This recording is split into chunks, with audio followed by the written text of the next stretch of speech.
You are listening to Leaders and Legends, a podcast featuring some of Indiana's most fascinating men and women whose impact has shaped our state, our communities, and us. Join us as we discuss their imprint on our history. Leaders and Legends is brought to you by Veteran Strategies Incorporated, your local veteran business enterprise specializing in public relations, media relations, public outreach, crisis communications, and digital photography. My name is Robert Bain, Principal of Veteran Strategies, former Deputy Chief of Staff to Mayor Greg Ballard, and Communications Director for the Indiana Republican Party. I'm honored to be your host for our discussion. You are listening to Leaders and Legends, a podcast presented by Veteran Strategies, a local veteran public relations enterprise, and sponsored by Girl Scouts of Central Indiana, Garmond Construction, the Crown Plaza Hotel and Grand Hall and Conference Center at historic Union Station, the law firm of Bose, McKinney & Evans, and the Bose Public Affairs Group, the McGinley's Golden Ace Inn, and McAllister Machinery, your friendly neighborhood Caterpillar dealer.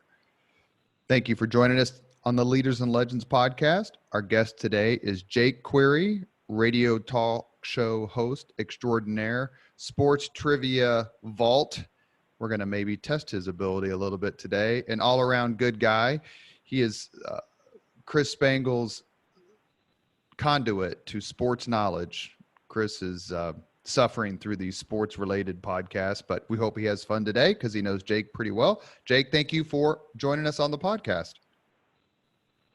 Robert, Chris, it's my pleasure. Admittedly, a little bit incredulous while flattered that you asked me, because I am neither a leader nor a legend. I was never a Girl Scout. I don't do construction. I don't really know a lot about, although I know McAllisters. Not really up to date on operating machinery. I'm not very mechanically inclined. I have been to Golden Ace, and I've been to Union Station, of course, at the Crown Plaza down there, so I guess that qualifies me a little bit. And I don't know anything about the law other than occasionally being on the wrong side of it. So considering that my lack of qualifications for it, I'm very flattered that you asked me today. Well, you know what? One of the things that's keeping all of us sane, and we're going to talk about this a little bit, you are ruling Twitter at the moment with your questions and contests and your lists and the things that you're talking about that is really, we don't have sports during the Rona-palooza, unfortunately. And it's one of the things that all of us are looking forward to when life gets back to normal, whenever that is and whatever that looks like. Based on a phone conversation we had a few weeks ago when you agreed to come on, you caught the sports bug early. Can you tell us some of your earliest sports memories? Well, that's a great question, Robert. So I grew up in Central Indiana. My dad was in the steel business and worked for Shelby Steel, which later became O'Neill Steel out of Shelbyville, Indiana. So when I was a kid, when I was born, my family lived in Shelbyville, and then we moved to Evansville for a brief bit, back to Shelbyville. And then my parents moved to Indianapolis, which was their hometown for both of them, just before I started kindergarten. So I think, Robert, here's what's always been interesting to me. I'm the youngest of three. I have two older siblings. And a lot of my friends will comment on my memory and my ability to recall things from a very young age. But I think that's easier to do when you are the youngest, because you have older siblings that are incorporating you and bringing you and telling you about the significance of things as they happen. So you just have a natural ability to kind of record it in your mind more. So my earliest memories of sports, I can recall probably the one that jumps out at me the most would be, I remember watching Shelbyville in '79 and North Central, for that matter, where I later would go years later to high school. They played in the IHSAA tournament in '79. North Central went to the regionals, and that was a big deal. And I went to the games, and I remember that at Hinkle. But in terms of big sporting events that are really my first memory, I vividly recalling watching Indiana State and Michigan State in the '79 Final Four in Salt Lake City, and my dad saying to me, we're rooting for this team in blue because they're from Indiana and they have a really good player named Larry Bird. And then at the end of the game, I remember Bird sitting on the bench with the towel over his head, and me kind of having it set in at that moment that the team from Indiana was not the one that won. So I would have been just shy, I would have been 6.5 years old. That probably is the one that jumps out at me. I mean, I recall the 79 Super Bowl between the Rams and the Steelers and things like that, but probably around 5 or 6 years old from a sports standpoint would be the first things that stick out to me. Is it something that was on in the house all the time? I mean, growing up it sounds like you're born like 74? 72, excuse 72. me.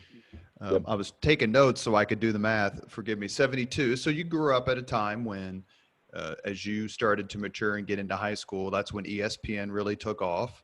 The Star was the way it was under the Pulliams, a much bigger paper. Sports talk radio was becoming something. The Pacers were up and down. The Colts come. The list goes on and on. Do you consider yourself lucky to have matured during those years as Indianapolis really starts to ramp up in terms of being on the map with its sports events? They always had the 500, obviously, but some of the other ones really came into focus just as you were hitting your teenage years. So I think it's an extremely insightful question, Robert, and I'll try to, brevity is not a strong suit of mine, but it's interesting because my buddies and I that I grew up with, and I'm very, very, very lucky that I was able to go to school with the same set of kids from kindergarten. I went to the same school system in Washington Township from kindergarten all the way through high school, and then with a lot of those guys, college as well. And my best friends are still guys that I grew up with in that coming of age. And if you think about it, to your point, I was born in 72. When I was 3.5, Bob Knight had an undefeated team. When I was 8.5, Indiana won the national title again. When I was in the 8th grade, Bob Knight's third national championship. Reggie Miller was drafted that summer. There were a number of things that went on. But I always tell people, to your point, Robert, I think for anybody, when people think about and recall the things for which they're nostalgic, that coming of age of your late teenage years, transitioning into high school, is such an influential time for people. And it has so much to do with shaping and molding who you are and what your interests are. And when I was the summer before I turned 15 years old was 1980. That year was 1987. And I believe 1987 to be the best year in the history of Indianapolis sports. You had Marion High School winning 3 straight state titles and 2 Mr. Basketballs in Jay Edwards and Lyndon Jones. Indiana football defeated Michigan and Ohio State in the same season. Hasn't been done since. Indiana basketball and Purdue basketball were co-Big Ten champions in the regular season. Indiana goes on to win the national championship in basketball. The Pan American Games were here. The Colts traded for Eric Dickerson, which was the first marquee star to come. And Al Unser Sr. wins his 4th Indianapolis 500. The Indianapolis Indians win their 2nd or 3rd consecutive American Association champion. So no matter what sport you were into, that was the pinnacle. That was the peak. And I was like a head on a swivel. I mean, I think I was aware even at that age that what we were seeing was not only unprecedented, but probably unmatched even to this day, 33 years later. So it absolutely molded me, Robert. But I think more so than that, I had been a Pittsburgh Steelers fan because my dad was in the steel business. The Steelers were the dominant team of the late 70s that were on. I know you're a Miami Dolphins fan, and so much of that is when you're a little kid, you liked Sure. their color scheme, or you knew who Don Shula was, or Dan Marino was on TV a lot. Same thing with the Steelers. We didn't have the Colts here until I was in the 5th grade. And, the ABA Pacers were in their twilight when I was arriving, so I didn't get to see that. The NBA Pacers were the brown curtain doormat days of most of my childhood. So this time when everything came together where all of a sudden Indianapolis, largely due in part to the Pan American Games and vaulting itself to a professional as opposed to amateur city and a showcase city, I was aware of it. And I took this tremendous pride that I didn't have to necessarily go and root for the Pittsburgh Steelers, for example. There were teams here, the Pacers, and I loved Indiana because Indiana on their jersey, my parents didn't go to Indiana. My mom went to IU for like a year, but it said Indiana on their jersey. And I knew when I was a kid and I'd go to Florida or Hilton Head or whatever that I would tell people I'm from Indiana, and that team has that on their jersey. And the same with the Pacers. It said Indiana on their jersey. So to all of a sudden know that people outside of my home state were aware of ongoings in my home state was a tremendous sense of pride and source of pride to me that's never gone away. Is there something in particular that happened in your high school years and college years from a sports perspective? You mentioned 1987. Of course, you could throw in Notre Dame. They lost the Cotton Bowl that year, I believe, and then they won the national championship. Yeah, Tim Brown won the Heisman. I left that out. Yeah, I mean, you had a Heisman Trophy winner from Indiana that year, so yeah, huge. Other than, say, the Super Bowl win by the Colts and the Super Bowl hosting by the city, is there another sporting event, like something that happened that made you think, man, this is Indianapolis and this is happening and I can't believe it?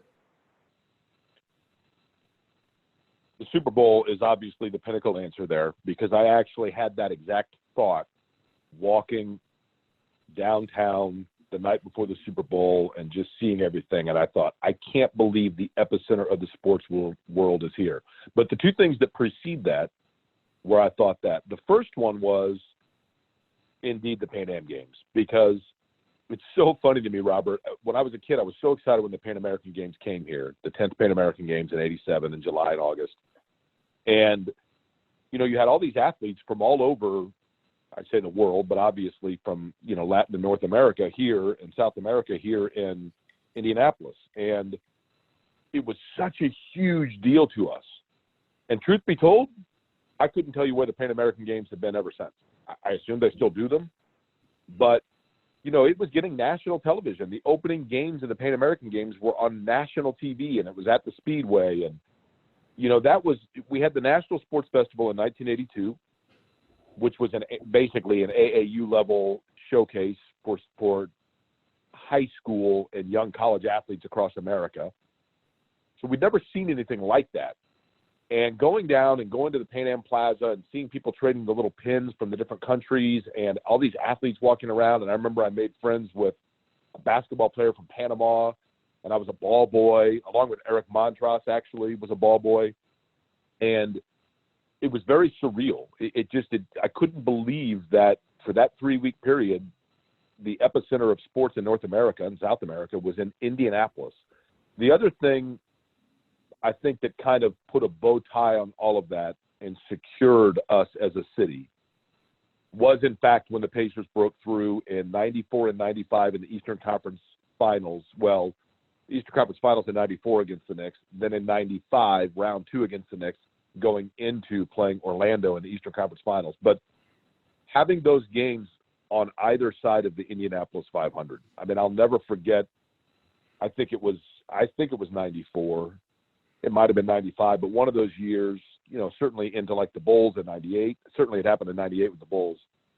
And seeing on USA Today, like the headline on the front page, you know, sports focuses in on Indianapolis and having the NBA and the Indy 500 same weekend.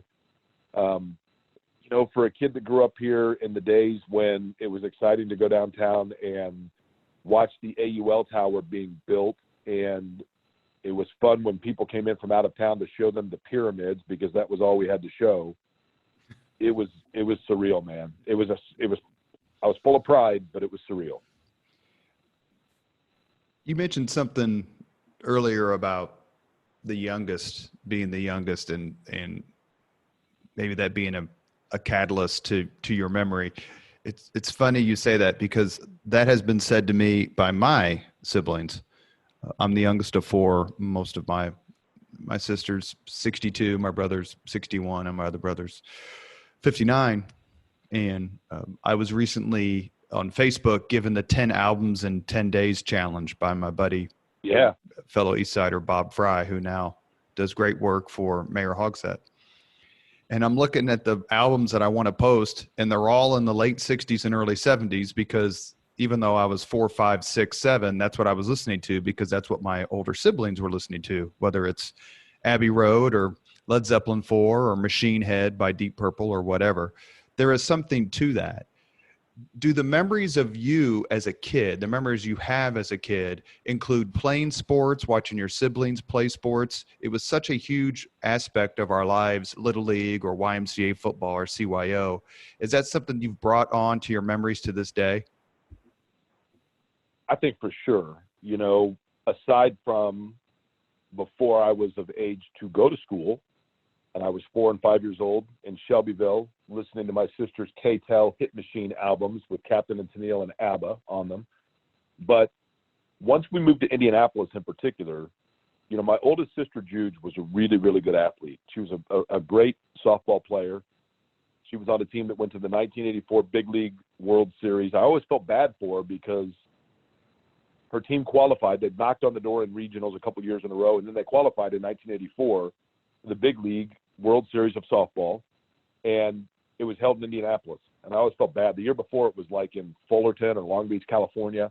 And I thought, man, of all the years, you qualify for one, and you get to go down next to, you know, downtown, for crying out loud, instead of traveling. You know, back then you're so captivated by travel. But I recall very vividly going with my mom and going to Eastwood Middle School basketball, volleyball, softball games.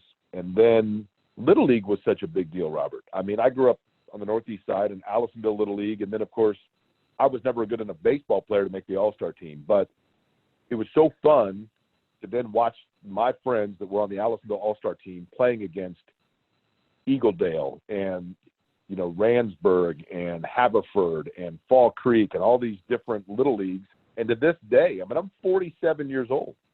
And to this day, every once in a while, I'll be driving somewhere in town and I'll pass some ball field and I'll think to myself, oh, yeah, those guys back in 1983 had a good team. They made the regionals and they made the, you know, it was such a big deal. It was such a part of growing up here. And I'm sure it is, you know, anywhere in the United States. But there was definitely, this has always been a very sports-enriched town and a community, I think, enriched town. And that's, to me, what was so fun. And to this day, you know, you mentioned Warren Central. I mean, maybe my brain is different. But when I hear Warren Central, you know, I immediately think, oh, yeah, 85, 86 state champs, Jeff George, knocked out Lars Tate in North Central, you know, in Lars' senior year when Jeff was a sophomore. And then in my years, Jamie Asher played basketball there and Greg Graham played basketball there. You know, you just go on and on and on. I mean, that's the way I think of, it's like I break down Indianapolis in my mind into the small sections or slices of the pie based on really what sports were played there or what athletes cut their teeth in that area. You mentioned earlier something about the Pan Am Games and the Super Bowl, of course, because one of the things that I consistently ask the guests on the Leaders and Legends podcast is, especially people who were a little bit older than us, who were here, maybe came of age a decade or 15 years before I did. If I'd have told you in February 2012 that Indianapolis would be hosting a Super Bowl and we would completely redefine what it means to host a Super Bowl, what would your answer have been? And whether it's Mike Lopresti or Mark Miles or Greg Ballard, Bill Benner, I mean, the list goes on and on. All these folks who are so much a part of the Indianapolis sports and governmental fabric, they all say, I would have said you were crazy. There's no chance in hell. That's one thing that's been consistent. The other thing, and you mentioned it before, and I quite frankly didn't have an appreciation for this. My only interaction with the Pan Am Games was the fact that I had to move out of my barracks at Fort Ben Harrison because the athletes from another country were taking it over. And so none of us were too thrilled about it. I'd never heard of the Pan Am Games before then. But that athletic competition showcased Indianapolis to the world in a way that had only been done before via the Indianapolis 500. And to hear you talk about it again and bring it up just confirms what so many people have said about the impact of the Pan Am Games on how people thought, is Indianapolis a big city? Can they pull this off? Leaping forward just a little bit to your career as a sports talk show host, because then we want to go back to kind of your formative years on that. Is that something that you heard when you interviewed guests or when you talked to sports celebrities, that the Pan Am Games really made that big of a difference? I think to civic leaders, they would say yes. Now, you know, one of the things that I always have found interesting, Robert, is in talking to professional athletes. A lot of professional athletes you find and it's hard to believe this, for guys like me and you, when you stop and when you really think about it. But, there wouldn't be, there are, but very few. There are very few prominent NBA players today that would have been of the age of even seeing and being aware of the Pan Am Games, for example, back in 1987. Because it's hard to believe, it's 33 years ago. But it's interesting to me when I talk to athletes that whether it be an NFL player, an NBA player, oftentimes it wasn't necessarily that they are where they are because they had this nonstop fueled passion and love for sports. Obviously that exists, but for many of them, they had an incredible natural ability and realized that natural ability was going to be able to change the fate for themselves and their families and whatever else. So they didn't necessarily grow up scrutinizing the significance or the trajectory of the history of sports. I think sometimes those things get left to those of us like myself whose playing careers had a ceiling and a very clear ceiling. And so therefore a passion for sports, when you get to that watershed moment in your life where you figure out that, and for me it would have been, early high school, that you had reached your athletic ceiling. Well, but I still love sports. So how can I find a living in sports? Well, I can find a living in sports by studying it and learning the history of it and talking about it and dissecting it. Whereas I think if you were somebody with a natural God-given ability, when that watershed moment comes, you say, well, I'm going to make my living in sports by playing it. And I will leave the deciphering of it to everyone else. And to me, my personal experience is that finding the athlete and I think that's why Peyton Manning, for example, has, I think that's kind of what separated Peyton Manning when he came into the NFL was the fact that his father had played in the NFL and he had listened to old games of Ole Miss on the radio or on tape. And so he had an appreciation and a true understanding of those before him. And that's not to say that other guys don't have that appreciation. I just don't know that other guys absorb themselves with it the way those of us dorky guys with a microphone and a pen do. I'm not saying you're dorky, Robert. I'm talking about me. You're listening to Leaders and Legends, a podcast presented by Veteran Strategies, a local veteran public relations enterprise, and sponsored by Girl Scouts of Central Indiana, Garmond Construction, the Crown Plaza Hotel and Grand Hall and Conference Center at Historic Union Station, the law firm of Bose, McKinney, and Evans, and the Bose Public Affairs Group, the McGinley's Golden Ace Inn, and McAllister Machinery, your friendly neighborhood Caterpillar dealer. Thank you for joining us on the Leaders and Legends podcast.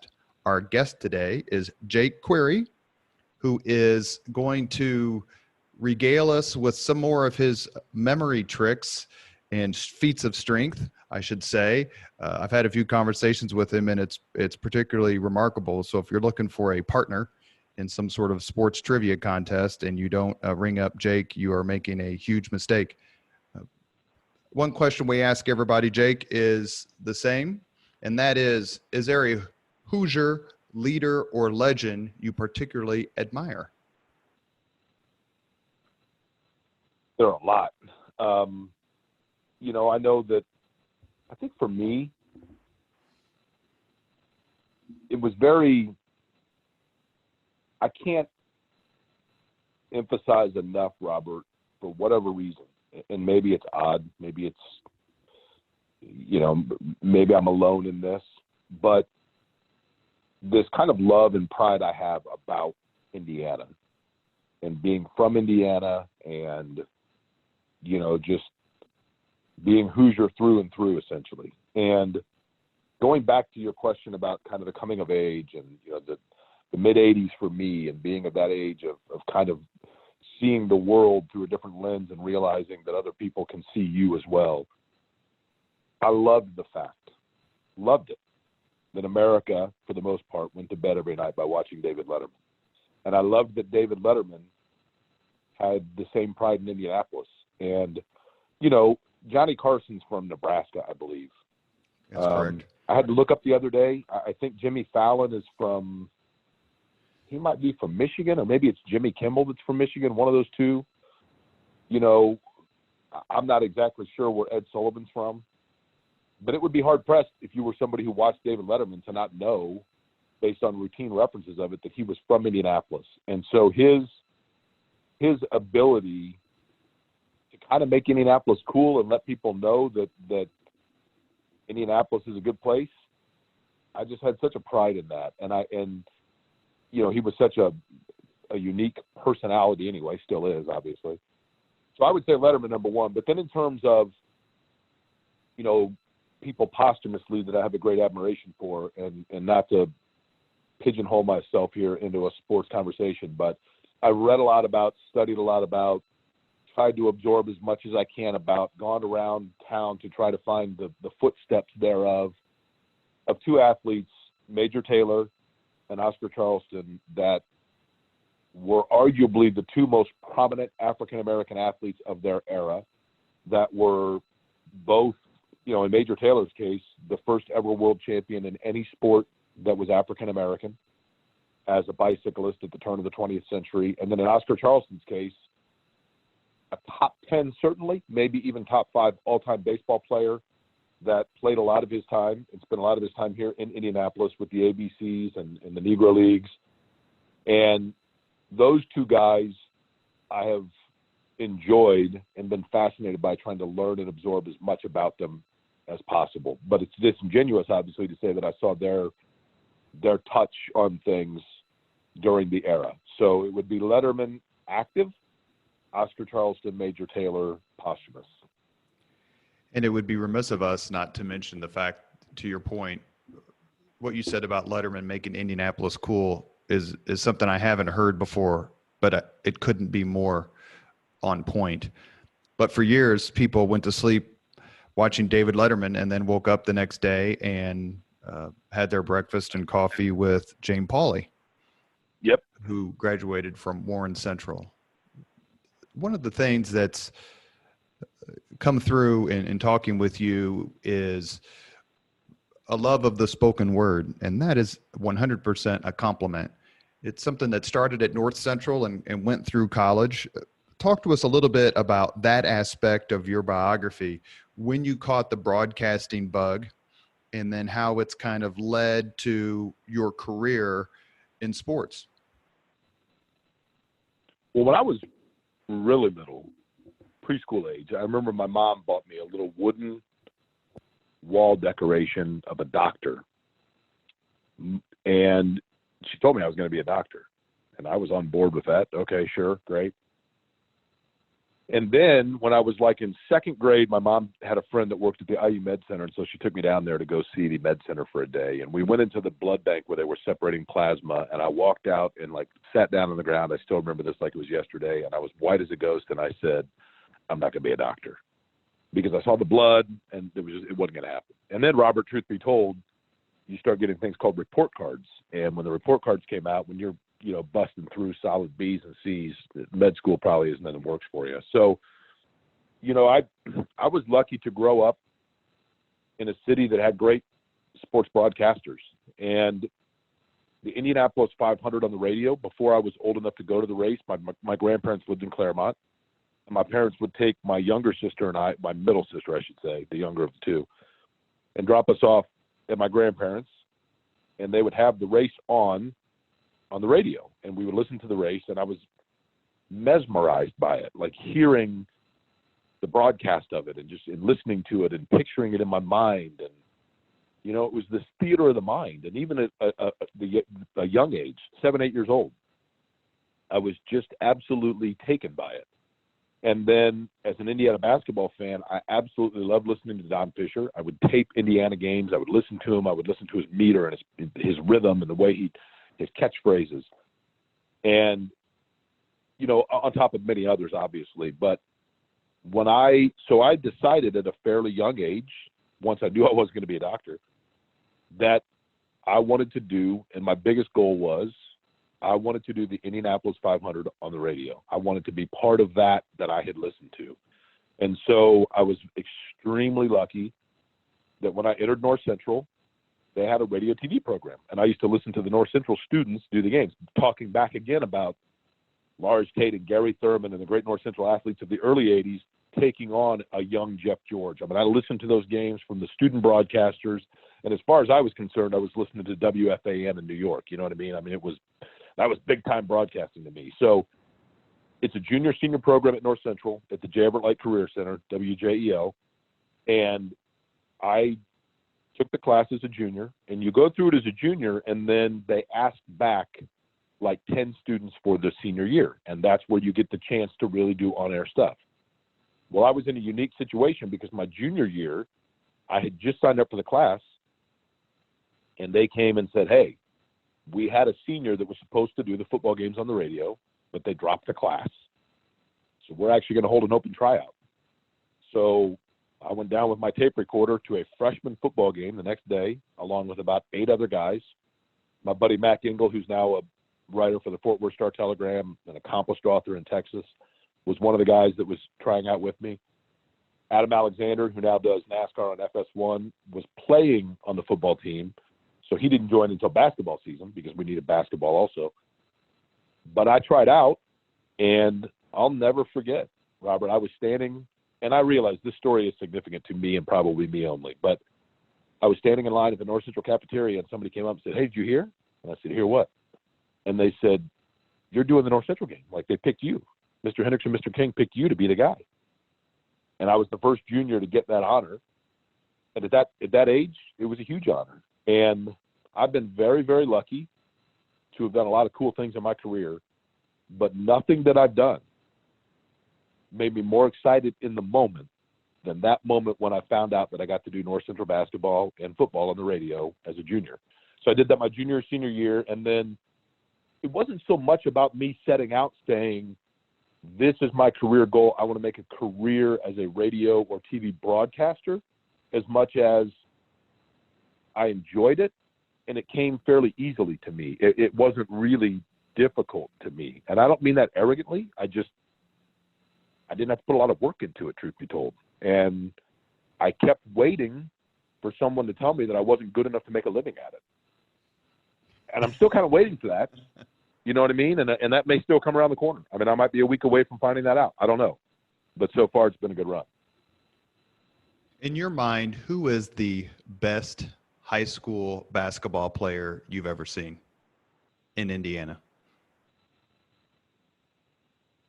Boy, that is a great question. The most dominant was That's probably Katie. Grego. That's Katie Gerald's, by the way, the most dominant. But you know what? I've said this before, Robert. The two, I should have thought of that. I went gender specific there, and I apologize. I've said a million times. The two most dominant high school athletes that I have seen in the state of Indiana in person were Katie Gerald's for Beech Grove and basketball, and James Banks for football at Ben Davis. So Katie Gerald's is, you're right, head and shoulders above. I mean, in terms of being above her peers, it was ridiculous. She was a phenomenal player, and now is obviously a great coach at Marion.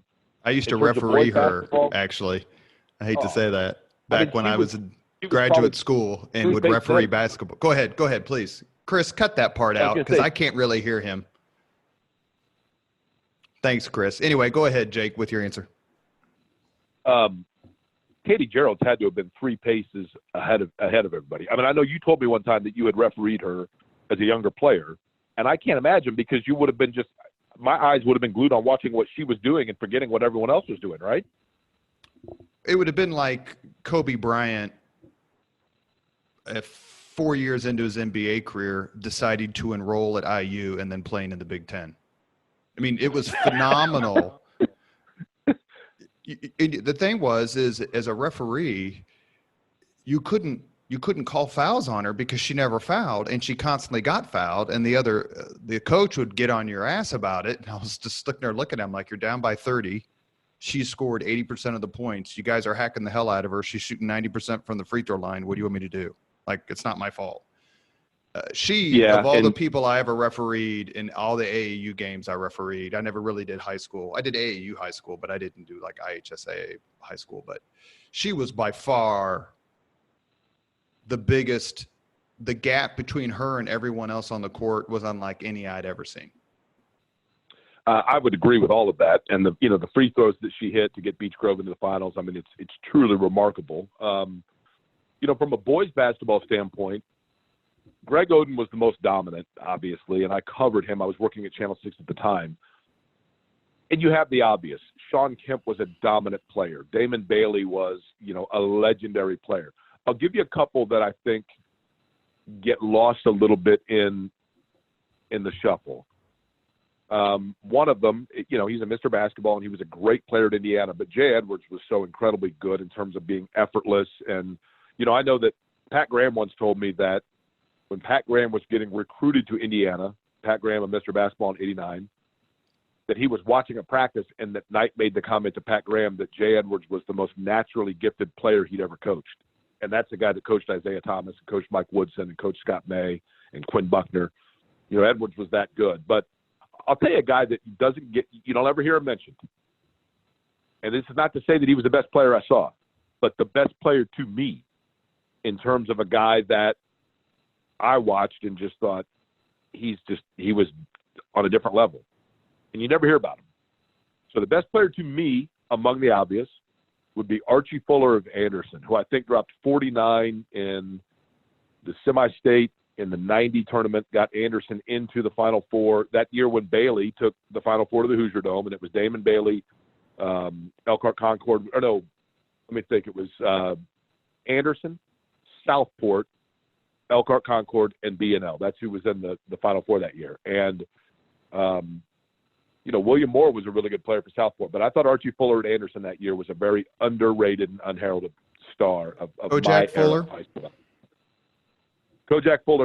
Archie Fuller's older brother. Kojak was unbelievable. Now, Kojak Fuller, that was an interesting year because when Kojak Fuller was in '93, made the All-Star team, Sharon Wilkerson was awarded Mr. Basketball. Wilkerson, because he wasn't happy with the rotations or the minutes he was getting in the first of the two Indiana-Kentucky games, took himself off the All-Star team. So they then awarded the Mr. Basketball. They stripped it from Sharon Wilkerson and gave it to Kojak Fuller. And years later, Kojak Fuller ran into legal problems, ended up incarcerated. There were legendary stories of him playing pickup ball in the parks of Anderson wearing his Indiana #1 jersey cut off midriff. But you got to give Kojak Fuller, Archie's little brother, a lot of credit because he made mistakes. He learned from them. He got out. He rehabilitated himself. He learned from his mistakes and now works tirelessly dealing with youth through faith and speech and other meetings with people to make sure that people don't fall into the same traps that he did. Kojak was a dynamic player. Had he been the same size, had he been the same ability, but 6'2" instead of 5'9" or whatever he was, he would have been a big-time D1 player.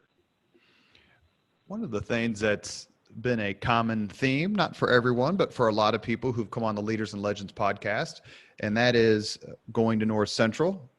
As Jake has talked about, we've had Mitch Daniels and Mark Miles, Jeff Smullian, and Bart Peterson.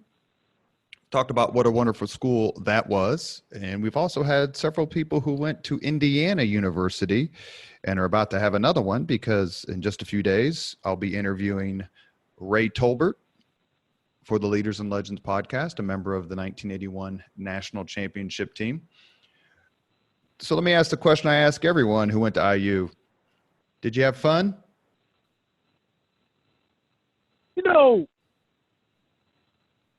I'm going to give an answer probably different than a lot of people. It was fine. From the time I got to Bloomington, I had my exit strategy. And that's probably more on me than IU. But, when you go to North Central, which is kind of like its own mafia in Bloomington, a lot of the things that I think that people experience in college and a lot of the avenues and opportunities that are open for them in college, I was very fortunate that North Central opened that for me. When I was in high school, I had friends that were Jewish. I had friends that were of a different race. I had friends that lived in Section 8 housing. I had friends whose parents made, 6 and 7 figures.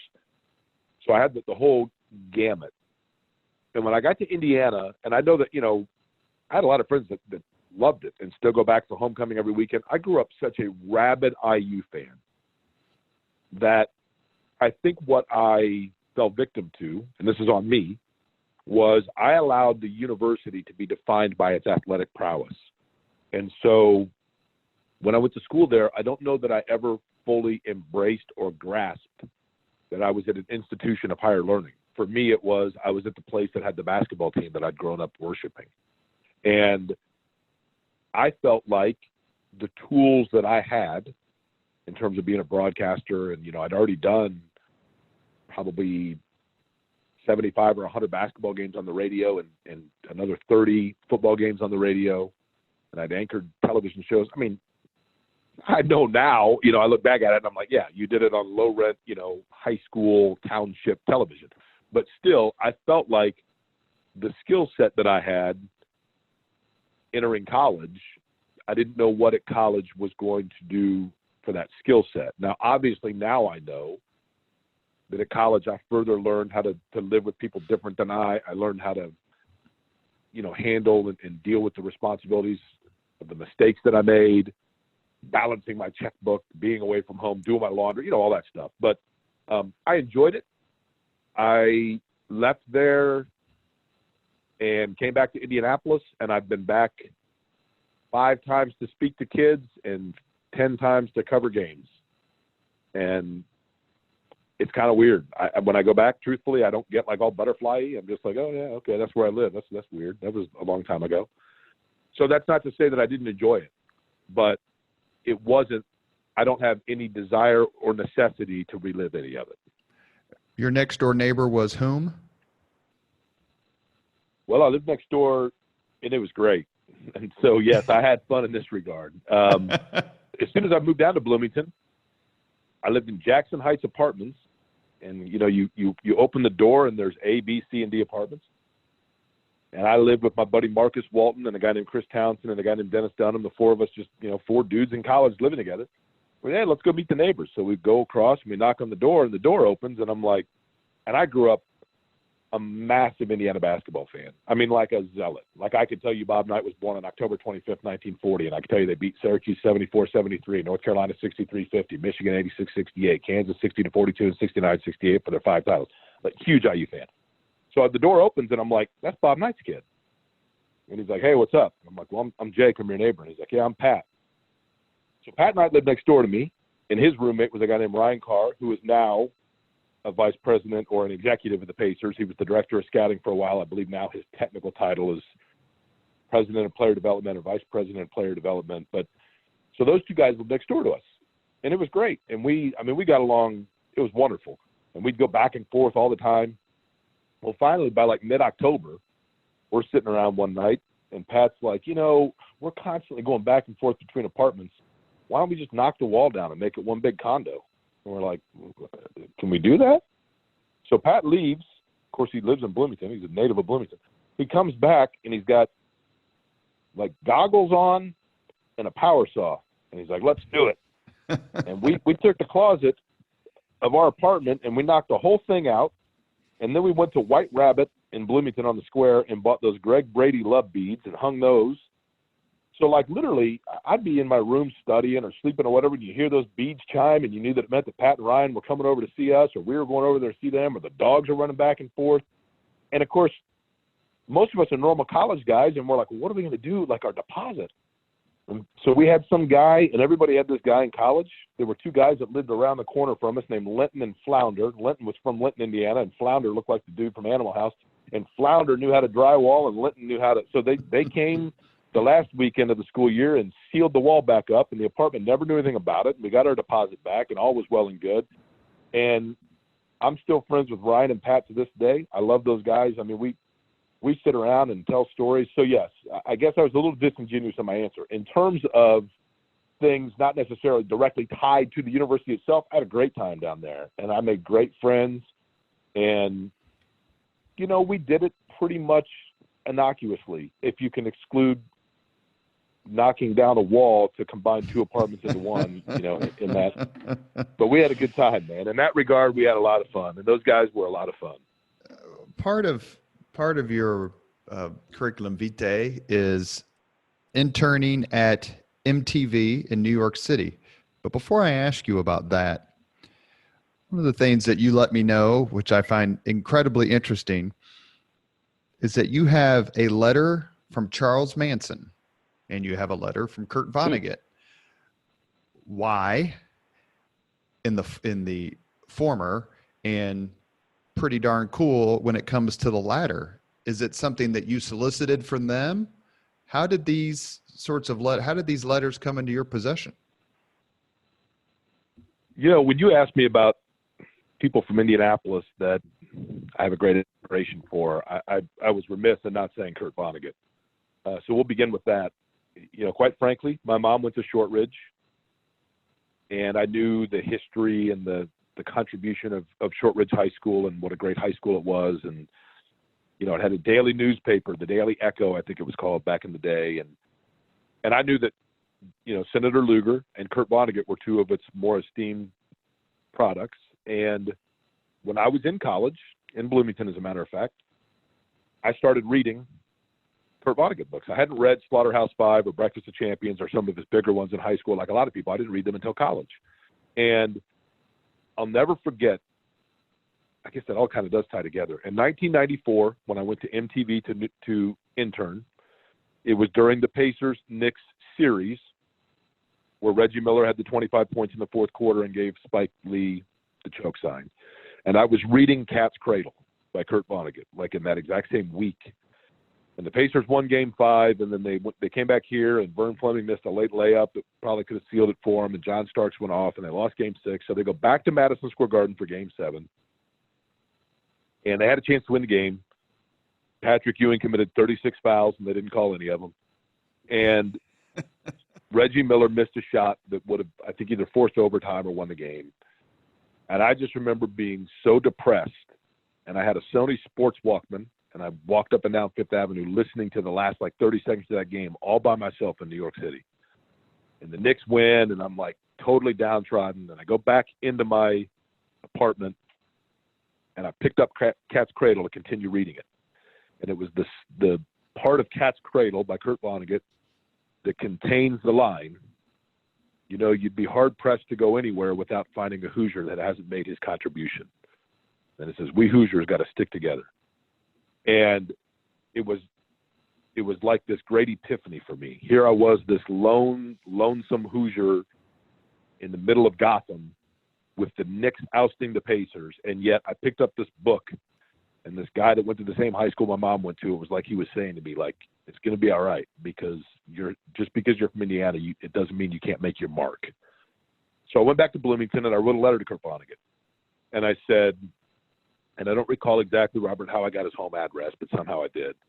And I wrote him a letter that said, it's my understanding that you get into correspondence with people and that you've had pen pals in the past. And I go to Indiana, and one of my dear friends and dear family friends, Sheila DeMars, who I grew up with, her grandfather and her father were Geipel DeMars, the construction firm here in Indianapolis. And her aunt had gone to prom with Kurt Vonnegut. So I referenced it in the letter. Hey, my friend Sheila DeMars, her Aunt Marge went to prom with you, and my mom went to Shortridge, and so I want to know if you want to enter into correspondence. And about 2 weeks later, I got a letter, and the return address on the letter was from Kilgore Trout, and it had his address. And it was a typed letter with a couple of typos in it, which was beautiful, from Vonnegut. And it basically said, I got your letter. I appreciate it. I do remember your Aunt Marge. He obviously mistakenly thought I was saying it was my aunt. It was Sheila DeMars' aunt. But he said, I do remember your Aunt Marge. She was a great gal. Her father helped build my dad's home near Williams Creek. And then he said, but I have no interest in corresponding with you or anyone else on planet Earth because, quite frankly, I'm absolutely sick and tired of writing. But I wish you the best in your intellectual growth at Indiana University. It's a fine institution, and you couldn't do yourself any better. Best of luck to you, Kurt Vonnegut. And it was the most Vonnegut-style letter ever. And we need to do a podcast. So that was cool. Chris and I have talked about that. We need to some of my friends, especially Kip too, is a big Vonnegut fan and an expert, I think, based on some of the conversations I've had with him. And obviously we're very proud of him here in the Hoosier State. Another Hoosier who we are perhaps less proud of is someone else from whom you have a letter. Yeah, so Charles Manson, and I think now most people probably know this, but Charles Manson was born in Cincinnati, Ohio, and around the age of 6 or 7 years old, his mother followed a guy that she had an interest in to Indianapolis. And so he basically lived in Indianapolis with his mom, who by all accounts, I guess I don't want to begrudge someone who's not here to defend themselves, but doesn't appear as though she was the most responsible mother of all time. And so he kind of lived in and out between being a ward of the state and different boys' homes and things like that until he basically left Indiana in the late 40s and set off for, actually, I guess it would have been the late 50s, something like that, set off for California and was heard from again, obviously, many years later. So I was always fascinated by that. And I wrote him a letter in about 2004, somewhere in there. I was working at Channel 6 at the time. And I wrote Manson a letter, and I used my Channel 6 address because I didn't necessarily, Robert, want him knowing where I live. I didn't want his fans stopping by. So you didn't want to meet any of the girls? Yeah, that's right. Yeah. If Squeaky was going to come by to say hi, I just didn't. So anyway, I wrote him this letter, and literally, I can still tell you verbatim what I said to him. All I said in the letter was I wrote, "Dear Charles Manson, as a native of Indianapolis, I have one question for you. How much of the time you spent in my hometown contributed to making you the adult you became? Please let me know. Jake Query, Indianapolis, Indiana." And I had kind of forgotten about it. It had been months. And I'm at work one day at Channel 6, and I go to my mailbox. Oh, look, I got mail. And I pick up this letter, and I'm like, what is this? It was made out to Jake Query Incorporated, 1330 North Meridian. It had stamps all over it that said State Prison Corcoran, California State. And I'm like, what is this? And then I opened it up, and it was basically one continuous run-on sentence of syntax and spelling errors. But I'm about a third of the way through it, and I thought, oh, my God, this is from Charles Manson. And he started it out by saying, I did indeed live in Indianapolis and he had the address that was on Meridian, not far from where you live today. And I thought, well, thank God he thinks I live at 1330 North Meridian. And he basically chronicled every place, literally, like in chronological order. He listed every place that he had been arrested or incarcerated. He said, I used to run a gang called the Hoods on Fall Creek, and we stole bikes. And at one point I was locked up in the juvenile hall at 25th and Keystone. And then, like, in this moment of clarity, in parentheses, it just said, is it still there? Which it is. And he listed all the places that he had been, Plainfield and Terre Haute and boys' school. And then he said, eventually I went to the U.S. court and signed a paper, and the old man let me leave the state. And then he said, but I loved Indiana very much. I've always considered it home, and I've left love there for you. Charles Manson. And it is kind of weird, Robert, because what do you do with something like that? I ultimately framed it. It's not necessarily the kind of thing that you put up next to your Van Gogh in your living room, but just to protect it, I guess I framed it. But it is fascinating to me because realistically, every person that sees it literally has the same two reactions. The first one is, okay, that is super weird and creepy. And then instantly, almost in the same breath, but can I see it? And then they're like, what? He wrote this? Like Charles Manson held on to this. I'm like, yeah, that's his handwriting. That's his signature. So that's how it came to be that I have a letter from Charles Manson. I don't know what I'll ever do with it. It's framed. But it's kind of I'm sure the Indiana Historical Society would take it. Yeah. In that regard, it's pretty interesting. I unfortunately stumbled upon this book when I was 12. It was the summer of 1980, and it had some really weird pictures in the middle of it, and I decided to read it, and not really knowing anything about it. Where are you going with that? And the book is called Helter Skelter. And I read not all of it, but most of it, and am not ashamed to say that I slept with my mother for about 6 months straight. And unfortunately, still to this day, have Sharon Tate, Charles Manson nightmares. So be careful what you pick up at a young Hey, age. I'll tell you this, Robert, not to add too much here, but I have always been fascinated like you, and it's from that book, actually. My mother had the book when I was a kid. I always had a fascination with the counterculture movement and the end of the hippie era, and how for the most part, parochial, well-raised Midwest girls end up out there, following into this cult. But I've gone several times when I've been in Southern California. I've gone, and I hope this doesn't offend people, but I've gone to Cielo Drive, where formerly the Tate House was, the Tate Polanski house. And I've also been to, and it's still standing, Lena LaBianca's house, which was night 2 of the Manson murders. And Did you go to the Coyote? There. I've been to the El Coyote. I've actually sat in I did not ask for it. Let me be very clear. But the last time I was at El Coyote, they seated me at the table that Sharon Tate and Abigail Folger and the rest of them sat and had dinner the night, unfortunately, that they had the fate of being the victims of the murder. But I went to Lena LaBianca's house, and as I pulled up and got out just to look at the house, the neighbor was out. Nice woman. And Waverly, isn't it? up to Waverly her. Drive, I think, is the address. Correct. Waverly. Correct. It's in Silver Lake area of LA. Mhm. And so I start talking to the next door neighbor. Now, this was obvious. I mean, this was like 5 years ago. And so I say to her, now, just out of curiosity, what did it do to the property value of this home that it still is, a standing home where the Manson murders took place? And she said, oh, Gary or whoever lives there now, I think Gary paid such and such for it, and that's below value. And now, what brings you here? And I said, well, I'm here to broadcast a race in Long Beach, and we had downtime, and I've always been fascinated since reading Helter Skelter, basically your story, Robert. And as I'm telling her this, I kid you not, this woman says to me, I've got some furniture that I need moved in the house. Would you mind giving me a hand?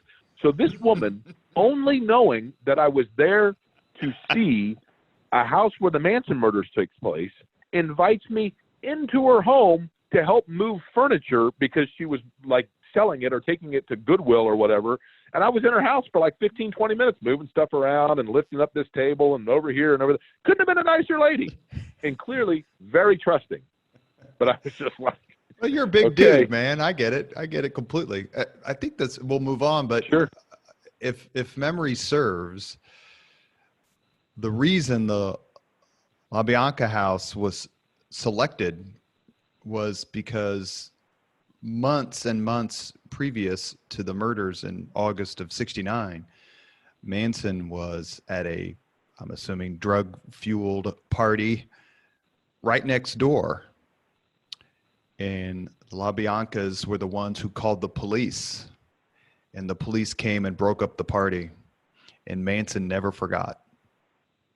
So beware when you call and rat out the folks next door who are just trying to have a good time. Let me ask a question. True or false?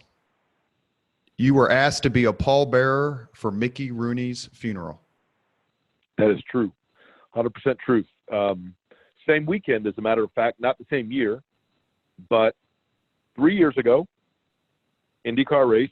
I'll try to make this story short, Robert, but it's unbelievable. So I did an afternoon sports talk show here in Indianapolis on an iHeartRadio sports station. And we were getting ready. I had two jobs, that job and then doing play-by-play for the IndyCar series. So Derek Schultz, who I did the show with, were on the air. It was like a Thursday, a week before I was getting ready to go to our annual IndyCar trip to Long Beach. And Derek says to me on the air, hey, I know whenever you go to LA, you always do like crazy little field trips. You go to the Brady Bunch house or the ET house or the LaBianca house. What do you have planned? And I said, I think I'd like to go to one of the older cemeteries and see some of the stars of yesteryear, their resting places, like Forever Hollywood Cemetery. And he says, well, who's buried there? And I said, I'm not even sure. I think one of the Ramones and maybe like Toto from The Wizard of Oz. And I said, and maybe Mickey Rooney. And Derek stops me and says, dude, Mickey Rooney's still alive.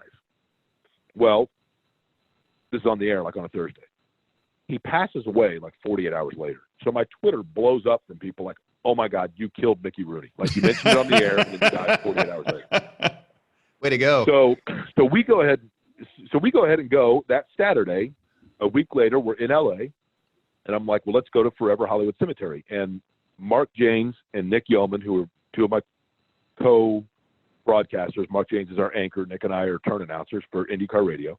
We, on Saturday afternoon after practice and qualifying, drive up to LA, and we go to Forever Hollywood. And it's like 5:30. It's close to, I think the cemetery closed at 6. So we pull in, and Mark is looking on the internet. He says, hey, it says here that you can get a map in the floral shop. So I see what I think is the floral shop. I pull in. I say, hey, guys, wait here. I'll go in and look. I walk into this gazebo, and there are like 12 guys sitting around with empty vodka bottles everywhere and a food spread. And I'm like, what is going on? And one of the guys stumbles over to me and in very broken English welcomes me and is insistent that I start drinking vodka with him. And I'm immediately picturing my kidneys on eBay. And I'm like, I don't know what's going on here. So turns out, I'll cut to the chase, even though I've made it very long. He wanted me to then go to his father's grave in the cemetery because he is the gentleman, his name was Arson, was the headstone maker for the cemetery. His father was entombed in the cemetery. They were of Armenian culture, and in their culture, on the date in which an individual passes away, you celebrate their life by getting together and having basically a celebration of life every year on that date, and that was this particular date. So we went out, and he showed me his father's grave, and yada, yada, yada. I came back to the gazebo. Mark and Nick now have joined the party, and they're drinking Corona, and they're giving high fives and doing vodka shots. The president of the cemetery is among the party. I begin talking to him, and he says, now, how did you end up here? And I said, look, man, we were just looking for a map, and that was like 2 hours ago, and now you're closed, and I'm here with the headstone cutter. And I said, well, who else buried here? And he says, oh, we've got so-and-so and so-and-so and so-and-so. And then he says, and actually, Mickey Rooney is here too. We're putting him to rest on Monday. And I'm like, wait a minute. Mickey Rooney's here, like on the property? Oh, yeah, we've got him, So he proceeds to give us a full cemetery tour, stuff that I probably shouldn't talk about publicly that he gave us access to, which was unbelievable. Couldn't have been nicer. We're there for probably 4 hours. And at the end of the evening, we're in his office. We're in the office of the president of the cemetery, and he's pulling up stuff, and he says, when do you guys fly back? And I said, well, I'm on a red-eye Sunday night after the race, tomorrow night. And he's, Robert, 100% like dejected and despondent, like slumps in his seat. And I'm like, why? And he said, well, Mickey Rooney doesn't really have any remaining surviving family. He had like a nephew, and there was some debate with his family over his estate and where he was going to be buried. So they didn't want anything to do with his funeral. And Arson was given the day off because it was the week of his father's passing anniversary. And, Bill was off because like his mom was sick. And so the president of the cemetery looks at the three of us and says, I need pallbearers for Monday for Mickey Rooney. Can you do it? And I'm like, wait a minute. Like, I'm a jackass sports broadcaster from Indianapolis who saw Black Stallion and Pete's Dragon at the Glendale Cinema when I was 7. And you're asking me to pallbearer for him? And I thought, this guy's going to wake up in the morning and be like, what did I just do with those guys from Indiana? And the next day he sent us a message how wonderful it was to meet us, and he can't wait to see us again next year, and let him know if we can stay on Monday. And I'm such a dedicated, loyal employee that I'm like, no, I've got to get back and do my radio show on Monday. So I tell them no. I fly back. I'm in a production meeting on Monday morning. I tell my general manager the whole story, and he's like, why are you here? And I said, because I have a radio show to do. And he's like, there's no radio show that ever is going to be a better story than the fact that you could have been a pallbearer for Mickey Rooney. All you had to do was stay overnight and change your flight and miss a day at work. And I said, well, I'm dedicated. And that ended up getting me laid off as part of a 2,000-person layoff from the company like 5 years later. So, I mean, there you go, right? That's how it worked.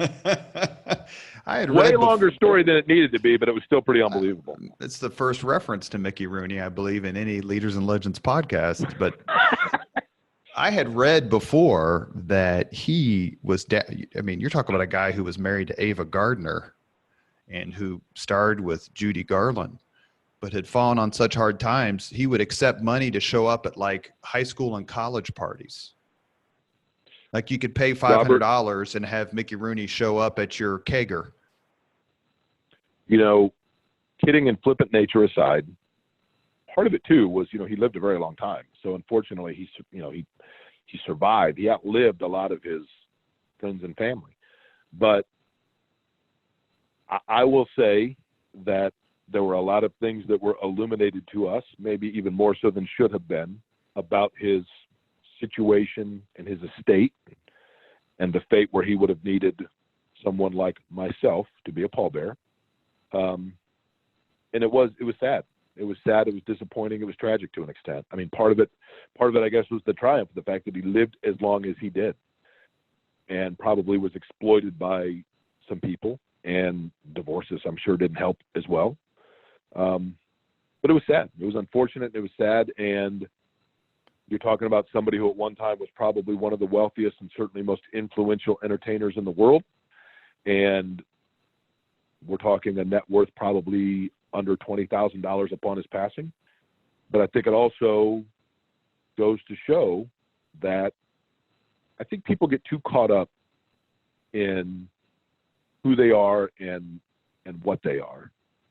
And I think people lose sight of the fact that in the end, everybody has the same things that they have to confront.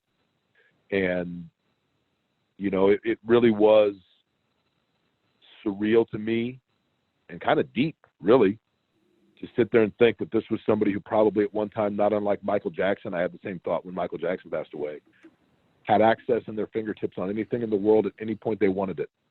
But in the end, it all comes down to the same thing. And then, then your legacy has to be, what did you do to impact other people that goes beyond where you are?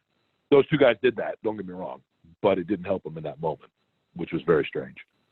We kind of glanced over it earlier here in the last minutes of the podcast before we get to the final 5 questions that we ask everybody. But you interned at MTV at a time where I think MTV was still playing music. Do you have, Yep. and as someone who, I'm a child of the 80s, so I remember seeing MTV in the early 80s when I'd go visit my family in New Jersey, and then having it when cable came around. And as I've told my kids, I said, I feel sorry for you that despite all the technology and everything that you have, you never got the experience of coming home from school and doing your homework while listening to MTV for the next 5 or 6 hours. It was probably, along with Ronald Reagan, the single biggest aspect of growing up in the 80s is MTV. It must have been an honor to work there. Do you have one or two particular quick celebrity musician stories that you can share? I will tell you this. You're right. It was great. When I was in 1994, I went on spring break. I went to New York City. I'd never been there before. I had a friend whose cousin lived there. So I went and crashed on her couch with a handful of resumes and went to every broadcast facility in New York City trying to get an internship. And MTV, I think, felt sorry for me and brought me on to be an intern for MTV Sports, which was hosted by Dan Cortez. And after like the first week of doing that, I was like, I don't know, like the sport, it was like extreme sports. Dan Cortez is a nice guy, don't get me wrong, but they didn't do a lot. They only, did like one show a month. So I asked for a change, and they instead put me on a show called 120 Minutes, which aired every Sunday night. It was a 2-hour alternative music show. We would tape on Tuesdays, and my job basically was to pull all of the video for whoever was going to be the host, the musical host, anything from Luna to L7 to Elvis Costello. And I was in the studio one time. L7 was playing, and they had a friend that was sitting next to me, and they had a little bar set up with bagels, and then it had a closed circuit television that had MTV, to your point, Robert, when it was still playing music videos, playing it. And the song Heart-Shaped Box by Nirvana came on. And this was about probably 3 or 4 months after Kurt Cobain had passed away. And this woman next to me says, and it's just the two of us sitting there outside the studio while they're taping with L7. And this woman says, can you change the channel, please? And I said, well, I don't know how to change the channel. It's a closed circuit. Change the channel, please. And this goes back and forth a few times. And I mean, she looked vaguely familiar to me, but I didn't think much of it. And finally, she goes off, calls me names that I was kind of impressed with the way she was able to string together different profanities that I'd never heard used in that combination before. And she storms off. And somebody else comes up and says, "What was that all about?" And I said, I don't know, man. Like some lady was upset about the closed circuit. She didn't want to watch the video. And the guy says to me, "Oh, Courtney?" And I said, "What do you mean?" He said, "Well, that was Courtney Love." So it was Courtney Love, and then it made sense to me why she didn't want to watch Kurt Cobain for 3 straight minutes sitting in front of her, and why she was upset with me and a little bit volatile. But I had interactions with, Ice Cube came through one time and was super nice. Cindy Crawford worked in the building and was the most I mean, it's not like I had lunch with her, but in the times that I interacted with her in the building, she could not have been a nicer, more down-to-earth person. It was a great opportunity. It was great because I was the only intern that was there specifically to intern at MTV. Most of it were kids that lived in that area and worked like 2 days a week. I was there 5 days a week, 8 hours a day. I loved every minute of it. I loved living in New York. I think that living in New York for the period of being an intern at the age of 21 in New York City more contributed and molded to who I am today than any other window of my upbringing. Really? There's just, you have to believe in yourself. I remember the day that I'd never been to New York. I'd been there for a week to get an internship. And God loved my parents and my grandparents for making it both financially and, realistically possible for me to live in an NYU housing building for, several months and went to work every day. Took the subway from Greenwich Village into Manhattan. Sarah Jessica Parker lived on the street that I lived on, and I thought she was like the hottest thing ever. I mean, it was tremendous. But I remember, again, my Sony Walkman, walking the very first day that I was in New York. And I remember the song Collective Soul had a song that came on. Shine was the name of the song, was playing. And I was walking and I was terrified. And I just thought, what am I doing? There are 17 million people here. Like, who in the world are you to think that you can get by? And I had to sink or swim. And that's not to say I swam well, but it got to the point where I took the subway every day. I went into work. I did what I had to do. I learned. I saw how to work with people in a real business. I saw how not to work with people in a real business, how to treat people, how not to treat people.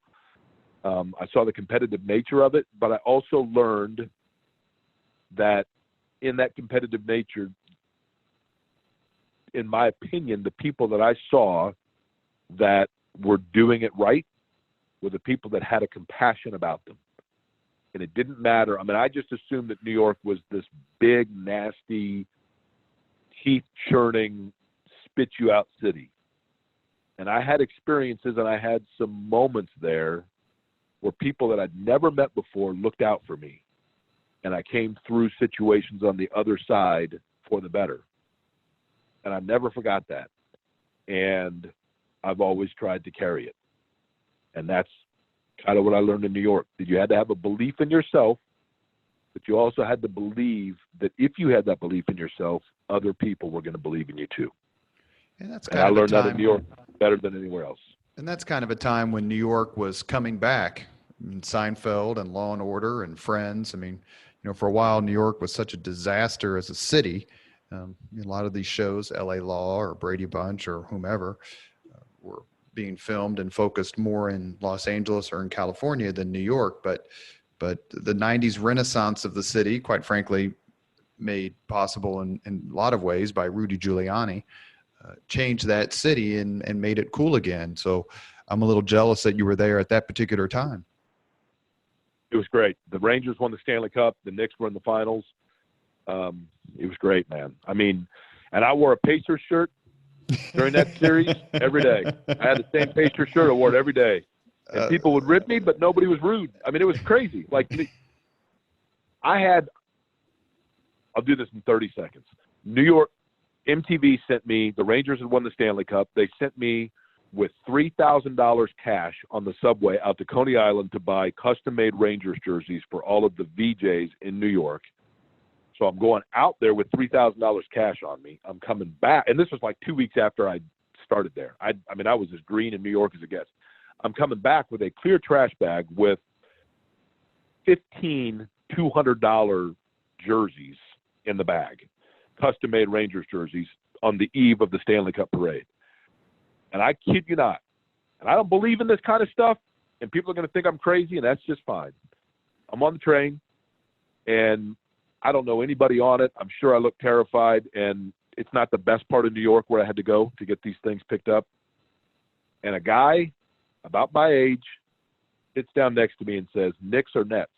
And I said, what? And he said, are you a fan of the Knicks or the Nets? And I said, well, I'm kind of a Pacer fan. And he said, but of those two, which one do you like better? And I said, the Nets. And he said, okay, you and I are going to sit here and talk about the Knicks and the Nets until you get to the stop where you're going. Where are you going? I said, West 4th. Okay. And we sat and talked about the Knicks and the Nets for 20 minutes. And I kid you not, Robert, hand on the Bible or whatever book you want it to be on, this is a true story. He says to me, your stop is the next stop. And I said, yeah. And he goes, okay. And we get to the stop that was Battery Park or whatever's before West 4th. And we get back going on the train, and I get up to go align myself to the window and it's a fairly packed train, get in position to exit on West 4th, and the doors open up, and I turn around to say goodbye, and I never saw the dude again, and I have no idea where he went. But that guy looked out for me, and he didn't know me from Adam, but he could tell that I was in a situation that I wasn't totally comfortable, and he looked out for me. And as a result of that, I've never forgotten it, and 25 years later, when I see people in a situation that I can tell they're not totally comfortable, I do my best to ask them Knicks or Nets. Great story. As someone who just took my kids, we went to New York. I was 52 years old before I went to New York City for the first time. Actually spent my birthday there. And then the next day, which is Festivus, my kids and I went to Monk's and celebrated in fine style. And New York City was a very unique experience, but it was a wonderful experience. People were very kind, and it's one of the best trips I've ever taken. So living there, I'm sure, would have just been amazing.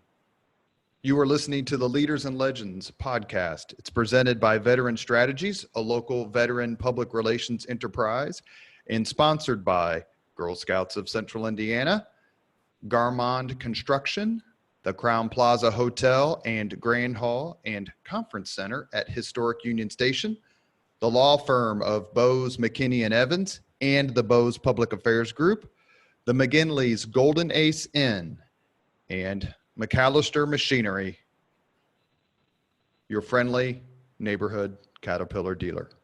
Our guest today on the Leaders and Legends podcast is Jake Query. We end the podcast with the same 5 questions to everyone. Jake, I know you've listened to the podcast before. You've been very kind about it. Are you ready for your questions? I'm ready. Let's go. What was your first job? First job I ever had, other than being an Indianapolis News honor carrier, and it was the best first job that any kid could have, and it breaks my heart every time I drive past one that's no longer there, but I was a carry-out boy and stock boy at O'Malley's Food Market at 56th and Emerson, and loved every minute of it. What was your first concert? First concert I attended, 1983. I went and saw Lionel Richie and Tina Turner opened. It was just before Tina Turner's Private Dancer tour. I had no idea, of course I was only 10, that Tina Turner had already had a career with Ike Turner and was now launching into what would be a massive, impactful album in Private Dancer. But I loved Lionel Richie, and I saw Lionel Richie and Tina Turner in Market Square Arena. If you could suggest any book for someone to read, which book would you choose? Boy, that's tough. I'm going to go a little off the beaten path, and one that's a little bit, maybe some might say juvenile, but the book that I most enjoyed at the time that I first read it and have enjoyed several times since, and each time at each different phase of life that I am, I see the book to be representative of a different commentary of man. even though it's not about man. But I'll go with Watership Down by Richard Adams. I was wondering if you were going to select Helter Skelter, so I'm glad we skipped that. No, I want to make sure that people are getting a sound night's sleep. Question number 4. If you could witness any event in history, be there as it happens, which event would you choose?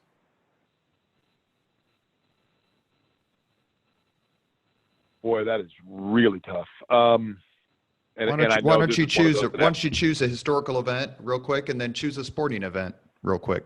Do both. The sporting event I would pick would be the 1913 Indianapolis 500 because I'm fascinated with Jules Gu, who was the first international winner and also the first winner to return the next year to defend his crown. I would love to know what the Speedway looked like back then, what the crowd was like. So I will say the 1913 Indy 500 as the sporting event. In terms of the historic event that I would most want to see, man, I mean, that's really, there are just so many. I guess, to be honest with you, I would want to sit over the course from the time that he began to the time he finished. I'd like to sit invisibly in the room and see how laborious it was or easy it was to watch Thomas Jefferson write the Declaration of Independence.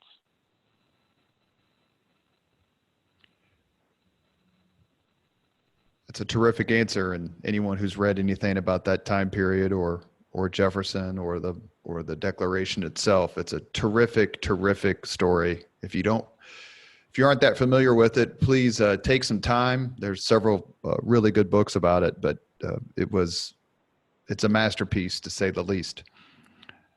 Question number 5.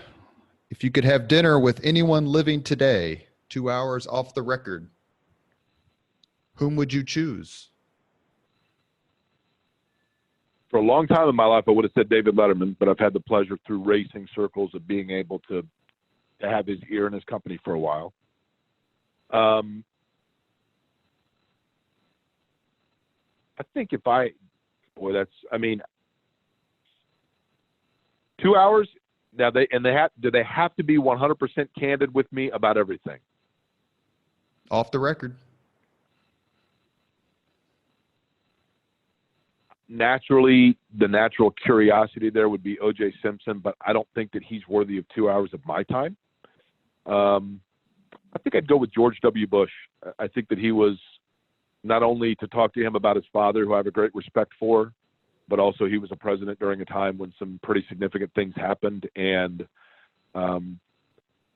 I think both he and Barack Obama just come off as very decent men that would be engaging for a 2-hour conversation. But because Bush has a lineage to a longer amount of historical stuff, I think I'd go with George W. Bush.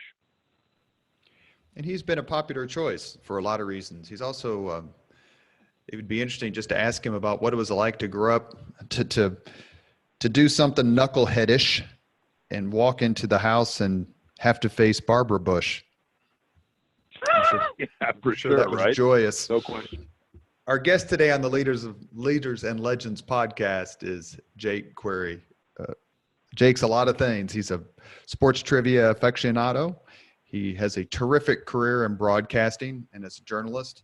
He's also, and I don't know him well, but based on the few conversations I've had with him, one of the most proud Hoosiers I've ever met. He exemplifies what this state means, not only in his kindness, but in his love of all things Indiana. Jake, thank you very much for your time today. Let's do it again sometime. It's my pleasure. I appreciate it. I'm very flattered. I know that I'm not worthy of it. And the last thing that I would add in terms of the list of adjectives there, I appreciate what you said. I'm also unemployed. So if anybody has any ideas, feel free to get a hold of me. Well, Chris Spangle is the master of the universe, working under the thrall of Abdul Hakim Sabaz. So, if you know Chris Spangle, you know everybody. That's true. Thank you, Jake, very much. Please tell Shannon we said hey. Will do, man. I appreciate it. Thanks. Thank you very much for listening to Leaders and Legends, brought to you by Veteran Strategies Incorporated. If you want to contact us about this program or our menu of public relations services, please send us an email at robert@veteranstrategies.com. That's robert@veteranstrategies.com.